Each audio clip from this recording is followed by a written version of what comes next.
Hello everyone. आज चाहिँ हामीले साइक्लिङ यात्रा चाहिँ ख्याङ्गिदो खिम्पोसी सोयामरी भन्ने ठाउँबाट चाहिँ सुरु गरिएको थियो र अहिले हामी भर्खर चाहिँ हानखाङको एउटा छेउमा आइपुगेको छौँ, खिम्पो साइडतिरको हानखाङको छेउमा। र हामीलाई करिब यहाँसम्म आइपुग्दाखेरि चाहिँ 1.5 घन्टा जति लाग्यो। र कोरियामा चाहिँ साइक्लिङ गर्न चाहिँ एकदम राम्रो मानिन्छ स्वास्थ्यको लागि, इभन फिजिकली र मेन्टल्ली रूपमा। नयाँ ठाउँ घुम्न पाइने, अनि नयाँ परिवेश, नयाँ ठाउँ हैन, अनि नयाँ देश। त्यही कारणले गर्दाखेरि रमाइलो फिलिङ हुने अनि मेन्टल्ली एकदम फ्रेस हुने।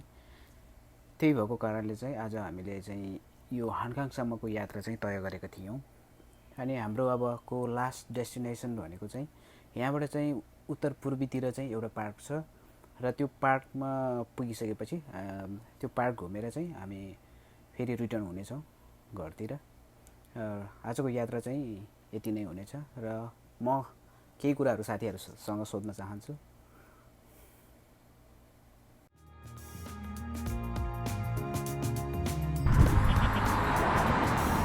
के छ भाइ, कस्तो फिल भइरहेछ? रमाइलो लागिरहेछ नि यार। रुममा बसेको छ केटाहरू तास खेलेको छ, हेरेको छ, वाक्क लाग्छ। रमाइलो भइरहेछ हैन? यहाँ मजा छ नि। हाम्रो लिम्बू सर कस्तो फिल भइरहेछ? एकदम रमाइलो लाग्यो, किनभने आज पहिलोचोटि यो हानखाङमा चाहिँ साइक्लिङ एउटा ग्रुपमा नेपाली गर्न पाइयो। हजुर, यो चाहिँ मलाई चाहिँ एउटा ऐतिहासिक चाहिँ लागेको छ सर, भनौँ न एउटा म ऐतिहासिक रूपमा नोट गर्छु। भण्डारी भाइ, यो विदेशमा भए पनि साइकल यात्रामा हामी सबै एकछिन भए पनि आइतबारलाई एउटा मिलाएर घुम्दाखेरि फ्रेस हुने, कामलाई भयो भने बिर्सिने, खुसी लाग्यो।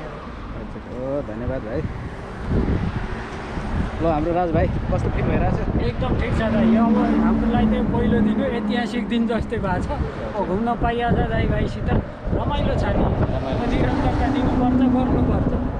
हजुर धन्यवाद। ल जीवन भाइ एकदम ठिक छ, रमाइलो लागिरहेछ। रमाइलो लागिरहेछ आज। अनि पेले छ होइन, अगाडि पहिलोचोटि भएर होला। ल भाइ कस्तो फिल भइरहेछ? हाम्रो नेपालका कुना काप्चाका साथीभाइहरू यो कोरियामा आए पनि है, यो हानखाङको नजिकै यो साइक्लिङ गर्दाखेरि त एकदम रमाइलो, यति आनन्द लागिरहेछ नि। अहिले त खुसी व्यक्त गर्नै सकिरहेको छैन खुसीको चाहिँ शब्दहरू नै छैन, त्यति आनन्द आइरहेछ क्या। Okay, thanks. अहिले आएको हावाले त अझै हाम्रो लेजेन्डरी साइक्लिस्ट महेन्द्र दाई कस्तो हुँदैछ? उहाँको लागि चाहिँ एउटा क्विज पनि खेल्नुपर्छ। उहाँको अनुहार हेरेर उमेर पत्ता लगाऊ क्विज। हो, उहाँ चाहिँ कति वर्ष हुनुभयो होइन? 44। अब गेस गर्नुहोस्। 44। कमेन्टमा लेख्नु यो भिडियो हेरेर है। यो सब्स्क्राइब, लाइक, सेयर सब गर्नु। यस, अनि अर्को पार्टमा उहाँको उमेर हामी भनिदिन्छु, कसले ठिक भन्यो नि।